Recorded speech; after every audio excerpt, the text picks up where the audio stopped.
ನಮ್ಮ ಅಧ್ಯಕ್ಷರು ಪಾಲ್ಗೊಂಡಿದ್ದಾರೆ, ನಮ್ಮ ಸ್ಥಾಯಿ ಸಮಿತಿ ಅಧ್ಯಕ್ಷರು ಪಾಲ್ಗೊಂಡಿದ್ದರು.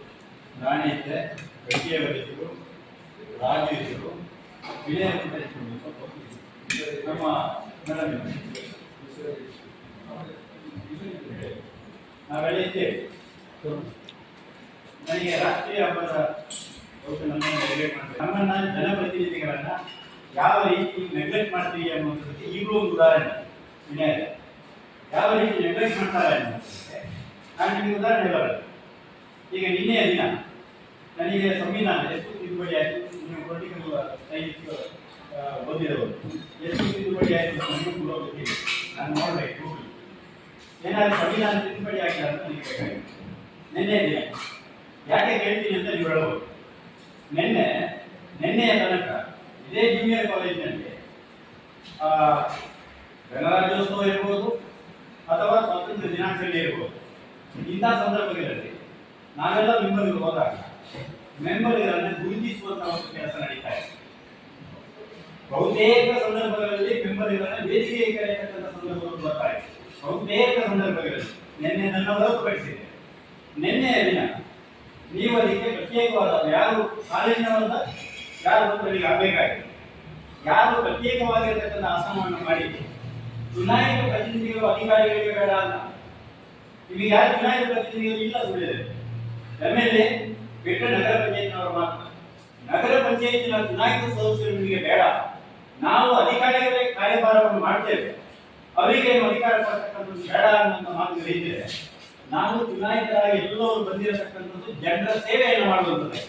ನಮಗೆ ಜನರ ಸೇವೆಯನ್ನು ಮಾಡಬೇಕಾಗಿದೆ. ಒಬ್ಬ ಅಧಿಕಾರಿಗಳು ನಮ್ಮನ್ನು ಕೂಡ ಗುರುತಿಸಬೇಕಾಗಿದೆ. ನಮ್ಮನ್ನು ಗುರುತಿಸಿದರೆ ನಾವು ನಾಳೆ ಅಲ್ಲೊಂದು ಸಣ್ಣ ಕೆಲಸ ಮಾಡಿ ಅಂತ ಹೇಳಿದಾಗ ಅವರು ನಮ್ಮನ್ನು ಗುರುತಿಸ್ತಾರೆ.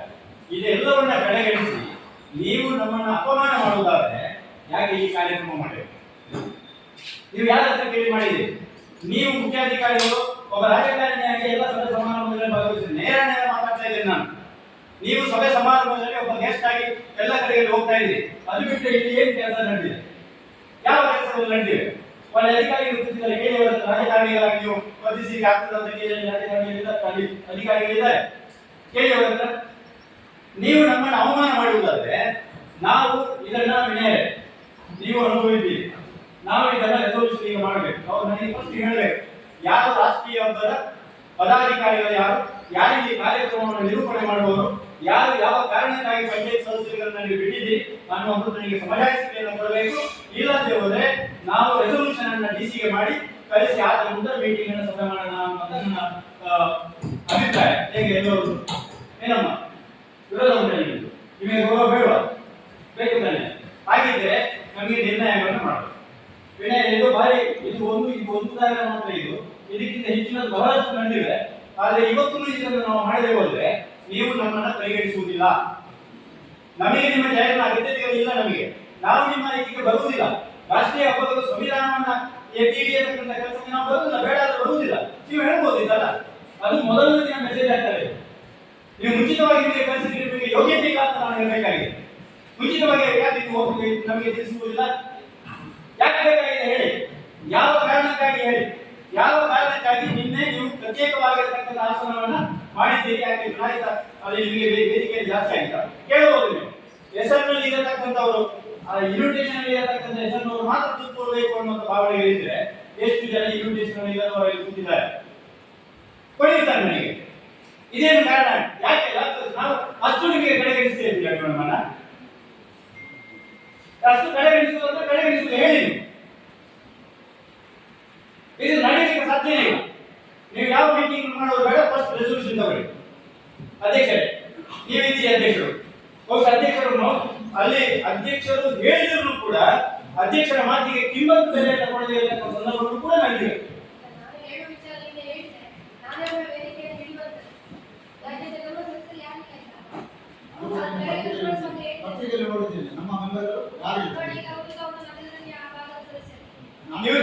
ಇವರು ಮುಖ್ಯ ಬೇಕಾಗಿದ್ದಾರೆ. ಪತ್ರಿಕೆ ನೋಡುವಾಗ ನಮ್ಮ ಮೆಂಬರ್ಗಳು ಯಾರಿಲ್ಲ.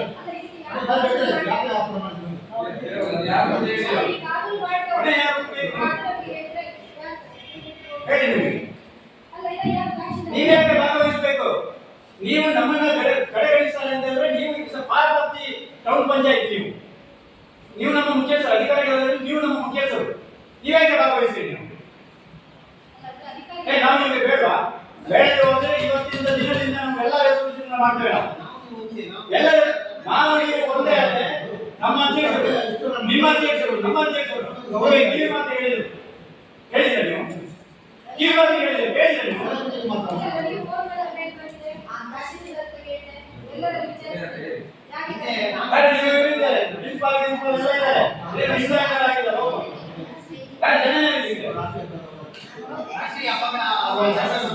ಯಾವ ಹೇಳಿ ನೀವು ಯಾವ ಹೇಳಿ ಅಲ್ಲಿಂದ ಮುಂದೆ ಯಾವ ಅಧ್ಯಕ್ಷರಾಗಿರಿ ನಾವು ರೆಸಲ್ಯೂಷನ್ ಇವತ್ತು ಪಾಸ್ ಮಾಡ್ತಾ ಇದ್ದೇವೆ. ನಾವು ರೆಸಲ್ಯೂಷನ್ ನಗರ ಪಂಚಾಯತ್ ತಹಸೀಲ್ದಾರ್ ಆಗಿದ್ರೆ ಅವರಿಂದ ಮೇಲೆ ಇದೆ, ನಾವು ರೆಸಲ್ಯೂಷನ್ ಇವತ್ತು ಪಾಸ್ ಮಾಡ್ತಾ ಇದ್ದೇವೆ. ಪಾಸ್ ಮಾಡ್ತಾ ಇದ್ದೇವೆ. ಮಾತಾಡಿ ಆಮೇಲೆ ರೆಸಲ್ಯೂಷನ್ ಪಾಸ್ ಮಾಡಿ. ರಾಷ್ಟ್ರೀಯ ಹಬ್ಬಗಳ ಆಚರಣಾ ಸಮಿತಿ ಹೊಂದಿದೆ. ರಾಷ್ಟ್ರೀಯ ಹಬ್ಬಗಳನ್ನು ಆಚರಣೆ ಮಾಡಲಿಕ್ಕೆ ಅವರು ಅಧ್ಯಕ್ಷರು, ತಹಸೀಲ್ದಾರ್, ಕಾರ್ಯದರ್ಶಿಗಳು, ತಾಲೂಕು ಪಂಚಾಯತಿಗಳು ಮತ್ತು ತಾಲೂಕು ಪಂಚಾಯತಿಗಳು ಮತ್ತು ಕಾರ್ಯದರ್ಶಿ. ಕಳೆದ ಬಾರಿ ಏನಾಗಿದೆ ಅದು ನಿಜವಾಗಿಯೂ ಕೂಡ ಪ್ರಜಾಪ್ರಭುತ್ವ ದಿನ ಅಂತ ಹೇಳಿದ್ರೆ ಅದು ಪ್ರಜಾಪ್ರಭುತ್ವದ ಹಬ್ಬ. ಪ್ರಜಾಪ್ರಭುತ್ವದ ಹಬ್ಬ ಅಂತ ನಾವು ಕರೀತೀವಿ. ಇದು ಪ್ರಜಾಪ್ರಭುತ್ವದ ಹಬ್ಬ ಇದ್ದು ಅಧಿಕಾರಿಗಳ ಹಬ್ಬ ಆಗಿದೆ. ಪ್ರಜಾಪ್ರಭುತ್ವದಲ್ಲಿ ಜನಪ್ರತಿನಿಧಿಗಳು ಸುತ್ತೀವಿ, ಬ್ಯೂರೋಕ್ರಸಿ ಆಮೇಲೆ, ಶಾಸಕಾಂಗ ಆದ ಮೇಲೆ ಕಾರ್ಯಾಂಗ ಇರುವುದು. ಆದ್ರೆ ಇವತ್ತು ಶಾಸಕಾಂಗ ಲೆಕ್ಕಕ್ಕೆ ಇಲ್ಲ, ಕಾರ್ಯಾಂಗ ಎಲ್ಲವನ್ನು ಮಾಡ್ತಾರೆ ಅಂತ ಹೇಳಿ ತಹಶೀಲ್ದಾರ್ ಇರಲಿ, ಇದೇ ಹೇಳಿದಾಗೆ ಎಸಿಯವರು ಇರಲಿ, ಯಾರಿರಲಿ, ನಾವು ನಮ್ಮ ಅಧಿಕಾರವನ್ನು ಕೇಳ್ತಾ ಇದ್ದೇವೆ. ನಮ್ಮ ಜನಪ್ರತಿನಿಧಿಗಳಾಗಿ ನಮ್ಮ ಹಕ್ಕಿ ಏನಿದೆ, ನಾವು ಜನಗಳಿಂದ ಆರಿಸಿ ಬಂದವರು ನಾಳೆ ನಮ್ಮನ್ನು ಕೇಳ್ತಾರೆ. ನಮ್ಮ ಮಾತುಗಳಿಗೆ ಕಿಮ್ಮತ್ತು ಬೆಲೆ ಇಲ್ಲ. ನಾವು ಅಧಿಕಾರಿಗಳು ನಾವೇ ಮಾಡಿದ್ದು ಎಲ್ಲವೂ ಕೂಡ ನಾವು ಹೇಳಿದ್ದೆ ನಡೀತಾರೆ ಅಂತ ಹೇಳಿ ಆದರೆ ಅವರು ಎಲ್ಲವನ್ನು ಕೂಡ ಅವರೇ ಮಾಡಿಕೊಂಡು ಹೋಗಿ ಇಲ್ಲಿ ಜನಪ್ರತಿನಿಧಿಗಳ ಅವಶ್ಯಕತೆ ಇಲ್ಲ ಅಂತ ಹೋಗ್ಬೋದು. ಇಲ್ಲಿ ಜನಪ್ರತಿನಿಧಿಗಳ ಅವಶ್ಯಕತೆ ಇಲ್ಲ, ನಿನ್ನೆ ಶಾಸಕರು ಇಲ್ಲ, ನಿನ್ನೆ ಒಬ್ಬರೇ ಒಬ್ಬರು ಜನಪ್ರತಿನಿಧಿಯಾಗಿ ಮತ್ತೆ ನಮ್ಮ ಅಧ್ಯಕ್ಷರು ಬಿಟ್ಟರೆ ಇಡೀ ವೇದಿಕೆ ಅಧಿಕಾರಿಗಳಿಂದ ಮಾತ್ರ ಇದೆ, ನಮ್ಮ ಒಬ್ಬರು ಜನಪ್ರತಿನಿಧಿ ಮಾತ್ರ ಇದೆ. ಹಾಗೆ ಅಧಿಕಾರಿಗಳು ಮಾತ್ರ ಕೂತ್ಕೊಳ್ಳೋದು ಅಂತ ಹೇಳಿದ್ರೆ ಎಲ್ಲವನ್ನು ಅಧಿಕಾರಿಗಳೇ ಮಾಡಿಕೊಂಡು ಹೋಗಿ, ಇಲ್ಲಿ ಜನಪ್ರತಿನಿಧಿಗಳ ಅವಶ್ಯಕತೆ ಇಲ್ಲ, ಅದನ್ನು ವೇದಿಕೆ ನಿರ್ಣಯ ಮಾಡೋದು. ಸುಳ್ಳೆ ತಾಲೂಕಿಗೆ ಯಾವುದೇ ಜನಪ್ರತಿನಿಧಿಗಳ ಅಗತ್ಯ ಇಲ್ಲ. ಇದು ಖಂಡಿತವಾಗಿ ಕೂಡ ಈ ರೀತಿಯ ಧೋರಣೆಗಳು ತಾಲೂಕು ರಾಷ್ಟ್ರೀಯ ಹಬ್ಬಗಳ ಆಚರಣಾ ಸಮಿತಿ ಏನ್ ಮಾಡಿದೆ ಅದನ್ನು ನಾವು ಖಂಡಿಸಲೇಬೇಕು. ಇಲ್ಲೇ ಜನಪ್ರತಿನಿಧಿಗಳಿಗೆ ಬೆಲೆ ಇಲ್ಲ ಅಂತ ಹೇಳಿ ಯಾಕೆ ಜನಪ್ರತಿನಿಧಿಗಳು ಬೇಕು? ಇದರ ಬಗ್ಗೆ ನಿರ್ಣಯ ಮಾಡೋದು ನಿರ್ಣಯ ಮಾಡಬೇಕು, ಇದನ್ನು ಡಿಸಿಎಂ ಕಳಿಸಬೇಕು. ಬೇರೆ ಕಡೆ ಇದ್ದಲ್ಲ ಮೊನ್ನೆ ಇನ್ನೊಂದು ಕಡೆ ಚಂದ್ರ ಎಲ್ಲಿ ಮಾಡಿ ಒಂದೆಲ್ಲ ಆಯ್ತಾ ಭಾಳ ವಿಕಾಸ ಮಾಡಿ ಅದೊಂದು ನಗರ ನಿನ್ನೆ ಇದು ಅಧ್ಯಕ್ಷರ ಬಂದಿದೆ. ಮುಂದಿನ ಸಾಲಿನಿಂದ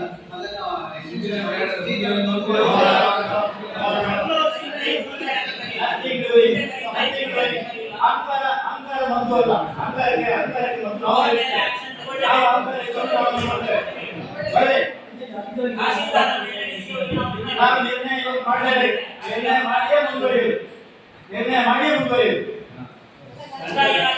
ಜಾಗೆ ಕೊಡಿ ಅಂತ ಹೇಳಿದ್ರೆ ನಾವು ದಮ್ಮ 500 ಅರ್ಜಿಗಳು ಮನೆ ನಿವೇಶನಕ್ಕೆ 500 ಅರ್ಜಿಗಳು ಇದ್ದಾವೆ. ಬಡವರು ಕಾಯ್ತಾ ಇದ್ದಾರೆ. ಎಷ್ಟು ತಹಸೀಲ್ದಾರ್ ಬಂದು ಏನ್ ಕೊಟ್ಟರು ಕೊಡ್ತಾ ಇಲ್ಲ. ಪ್ರತಿಯೊಂದಕ್ಕೂ ಇದೆ ಒಂದು ಅರಣ್ಯ ಇಲಾಖೆ ಇದೆ, ಭಾಗಶಾರಣ್ಯ, ಈಗಲೂ ಫಾರೆಸ್ಟ್ ಎಲ್ಲವೂ ಬರ್ತದೆ. ನಾನು ದಾಖಲೆಗಳನ್ನು ಕೊಡಬಲ್ಲೆ, ದಾಖಲೆಗಳನ್ನು ಕೊಟ್ಟರೆ ನಾಳೆ ಪಾಪ ಬಡವರದ್ದು ಮನೆ ಹೋಗ್ತದೆ. ಎಷ್ಟು ಈಗಲೂ ಫಾರೆಸ್ಟ್ ಗಳಲ್ಲಿ ಇವರು 94 ಸಿಸಿಯಲ್ಲಿ ಮಾಡಿಕೊಂಡಿಲ್ಲ. ಈ ಕಾನೂನುಗಳು ಬಂದ ಮೇಲೆ 94 ಸಿಸಿ ಮಾಡಿಕೊಂಡಿಲ್ಲ. ಅಲ್ಲಿ ದುಡ್ಡು ಸಿಗ್ತದೆ, 40,000 50,000 ರೂಪಾಯಿ ತಗೊಂಡು 94 ಸಿಸಿ ಮಾಡಿಕೊಡ್ತಾರೆ ಸರ್ಕಾರಿ ಜಾಗೆಯಲ್ಲಿ. ಇವರ ನಾನು ಸರಿಯಾಗಿ ಹೇಳ್ತೀನಿ, ಇವರ ಅಪ್ಪನ ಮನೆಯಿಂದ ತಂದು ಕೊಡೋದಲ್ಲ. ಸರ್ಕಾರಿ ಭೂಮಿಯಲ್ಲಿ ಯಾರೋ ವಾಸ ಮಾಡ್ತಾ ಇದ್ದಾರೆ, ಅವ್ರು ಎಷ್ಟು ವರ್ಷದಿಂದ ಇದ್ದಾರೆ, ಅವರಿಗೋಸ್ಕರ ಕೊಡ್ಬೇಕು ಅಂತ ಹೇಳಿದ್ರೆ ಇದು ನನ್ನ ಡಿಸೈನ್ ಕೊಟ್ಟಾಗ ನಾನು ಸೆನ್ಸಿಗೆ ಎಷ್ಟು ಕೊಡ್ತೀನಿ ಅಂತ ಹೇಳಿ ವ್ಯವಹಾರ ಹೊಂದಿಸುವುದು. ಸೆನ್ಸಿಗೆ ಎಷ್ಟು ಕೊಡ್ತೀನಿ ಅಂತ 2.5 ಸೆನ್ಸಿಗೆ 50,000 ರೂಪಾಯಿ ತಗೊಂಡಂತ ಉದಾಹರಣೆ ನಮ್ಮಲ್ಲಿದೆ, ಸಾಕ್ಷಿ ಸಮೇತ ಇದೆ. ನಾನು ನಾಳೆ ಕೊಡಬೇಕು 2.5 ಸೆನ್ಸ್ ಕೊಡುವಂತ. ಇದಕ್ಕೆ ನಾವು 50,000 ಕೊಟ್ಟು 40,000 ಕೊಟ್ಟು ತಗೊಳ್ಳಿಕ್ಕೆ ಆಗ್ತದೆ ಅಧಿಕಾರಿಗಳಿಗೆ. ನಗರ ಪಂಚಾಯತ್ ಬಡವರಿಗೆ ಹಂಚಿಕೆ ಭೂಮಿ ಕೊಡಿ ಅಂತ ಹೇಳಿದ್ರೆ ನಮಗೆ ಭೂಮಿ ಇಲ್ಲ. ಇರುವ ಭೂಮಿಯನ್ನು ತೋರಿಸುವುದೇ ಅಲ್ಲಿ ಅರಣ್ಯ ಇಲಾಖೆ ಉದ್ದೇಶ ಅಂತ ಅಲ್ಲೇ ತೋರಿಸುವುದು ನಮಗೆ. ಬೇರೆ ಜಾಗಗಳೇ ಇಲ್ಲ ಇಲ್ಲಿ. ಇವತ್ತು ನಗರ ಪಂಚಾಯತ್ ವ್ಯಾಪ್ತಿಯಲ್ಲಿ ನಾನು ಉಲ್ಲೇಖ ಮಾಡಿರೋದ್ರೆ ಎಲ್ಲರೂ ಉಲ್ಲೇಖ ಮಾಡಬಹುದು. ಎಷ್ಟು ಜನ ಮೊನ್ನೆ ಎಷ್ಟು ಜನ ದೊಡ್ಡ ಕಾಂಪೌಂಡ್ ಕಟ್ಟಿಕೊಂಡು ಸರ್ಕಾರಿ ಭೂಮಿ ಒಂದು ಎಕರೆ ಅಷ್ಟು ಸರ್ಕಾರಿ ಭೂಮಿಯನ್ನ ನಗರ ಪಂಚಾಯತ್ನ ಹೃದಯ ಭಾಗದಲ್ಲಿ ಕಾಂಪೌಂಡ್ ಕಟ್ಟಿ ಇವತ್ತು ಕಳೆದ 1 ತಿಂಗಳಿಂದ ವ್ಯವಸ್ಥೆ ಮಾಡಿದ್ದಾರೆ. ಸರ್ಕಾರಿ ಜಾಗ, ಪೂರ್ಣ ಸರ್ಕಾರಿ ಜಾಗ, ಸಂಪೂರ್ಣ ಕಾಂಪೌಂಡ್ ಕಟ್ಟಿ ಮಾಡಿದ್ದಾರೆ. ನಮ್ಮ ಕಂದಾಯ ಇಲಾಖೆಯಲ್ಲಿ ಕಾಣದೇ ಇಲ್ಲ. ಅವರೇ ತೋರಿಸಿಕೊಡುದು, ಕಾಣುವುದಿಲ್ಲ. ಎಂತೇಳಿ ಬೇರೆ ಯಾಕಿಂತ ಅವರೇ ಹೇಳಿಕೊಡುದು. ನಾವು ನಗರ ಪಂಚಾಯತ್ ರಸ್ತೆಯ ಪಕ್ಕದಲ್ಲಿ ಯಾರು ಬೇಲಿ ಹಾಕ್ತಾ ಇದ್ದಾರೆ ನಾವು ಕಂಪ್ಲೇಂಟ್ ಕೊಟ್ಟರೆ ಅಧಿಕಾರಿಗಳೇ ಹೇಳ್ತಾರೆ ಅದು ಅವರದೇ ಜಾಗ, ಸರ್ವೆ ಇಲ್ಲ ಏನಿಲ್ಲ, ಅಧಿಕಾರಿಗಳು ತೀರ್ಮಾನ ಕೊಟ್ಟುಬಿಡ್ತಾರೆ ಅದು ಅವರದೇ ಜಾಗ. 10 ವರ್ಷಗಳ ಹಿಂದೆ ಆ ಬೇಲಿ 10 ಫೀಟ್ ಹಿಂದೆ ಇತ್ತು, ಈಗ 10 ಫೀಟ್ ಮುಂದೆ ಬಂದಿದೆ ಅಂತ ಹೇಳಿದ್ರೆ ಏನಾದರೂ ಸರ್ವೆ ಕಲ್ಲು ಏನಾದರೂ ತನ್ನಷ್ಟಕ್ಕೆ ಸ್ಥಳಾಂತರ ಆಗ್ತದೆ ನನಗೆ ಗೊತ್ತಿಲ್ಲ. ಹೌದು, ಅಲ್ಲಿ ಕೆಳಗಡೆ ಇದ್ದಂತ ಬೇಲಿ 10 ಫೀಟ್ ರಸ್ತೆ ಬದಿಗೆ ಬಂದು ಕೂತಿದೆ ಬೇಲಿ, ಕೇಳಿದ್ರೆ ಉತ್ತರ ಇಲ್ಲ. ಅದು ಅವರದೇ ಜಾಗ, ಮುಗಿತಲ್ಲಿ ಸರ್ವೆ ಮಾಡಬೇಕಲ್ಲ, ಸರ್ಕಾರಿ ಜಾಗದ ರಕ್ಷಣೆ ಮಾಡಬೇಕಾದವರು ಯಾರು? ನಾವು ಜನಪ್ರತಿನಿಧಿಗಳು, ನಾವು ನಿಷ್ಠರು ಆಗುದು. ನನಗೆ ಮಾತಾಡಿದವರು ನನಗೆ ಜಾಗ ಕೊಟ್ಟಿದ್ರೆ 1 ಇಂಚು ಜಾಗ ಇಲ್ಲ. 1 ಇಂಚು ಜಾಗ ಇಲ್ಲ. ಇಲ್ಲಿ 1 ಎಕರೆ ಜಾಗವನ್ನ ಕಾಂಪೌಂಡ್ ಕಟ್ಟಿ ಬಹಳ ವ್ಯವಸ್ಥಿತವಾಗಿ ಮಾಡಿದ್ದಾರೆ. ನಾವು ಯಾರಿಗೂ ಉಲ್ಲೇಖ ಮಾಡೋದಿಲ್ಲ, ಸರ್ಕಾರಿ ಜಾಗ. ನಾವು ನನಗೆ ಕಣ್ಣು ಕಾಣಿಸೋದಿಲ್ಲ ಹಾಗೆ. ಅದೇ ಜಾಗವನ್ನ ಎಲ್ಲ ಬಿಡಿ ಪೌರ ಕಾರ್ಮಿಕರಿಗೆ, ನಮ್ಮ ಪೌರ ಕಾರ್ಮಿಕರ 10 ಸೆನ್ಸ್ ಜಾಗ ಬೇಕಾದ್ರೆ ಒಂದು ಬಿಲ್ಡಿಂಗ್ ಕಟ್ಟಿಗೆ ನಾವು 25 ಲಕ್ಷ ರೂಪಾಯಿಯನ್ನು ನಗರೋತ್ಥಾನದಲ್ಲಿ ಮೀಸಲಿಟ್ಟಿದ್ದೇವೆ. ಎಲ್ಲಿದೆ ನಮಗೆ ಜಾಗ?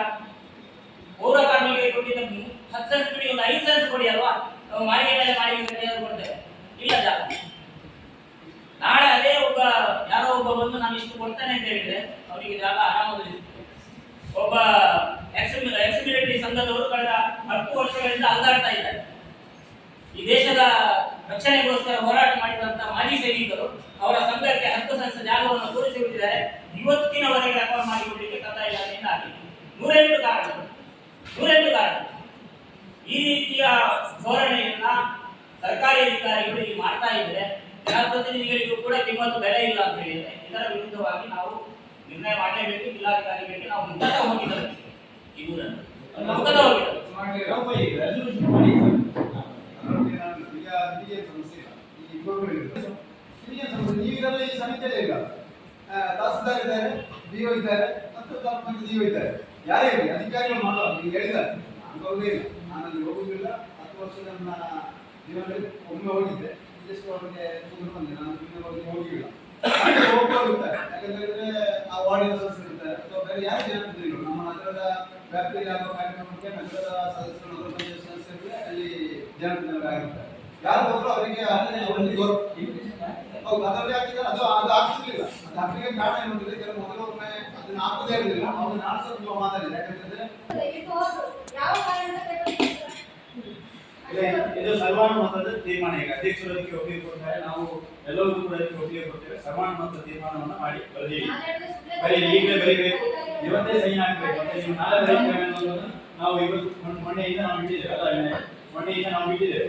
ಇನ್ನು ಇವತ್ತೇ ನಿರ್ಣಯ ಆಗಬೇಕು, ಇವತ್ತೇ ದಸ್ತಖತ್ ಹಾಕಬೇಕು. ಮಾಡಿ ಹೇಳಿ ಹೀಗೆ ಮಾಡಿ.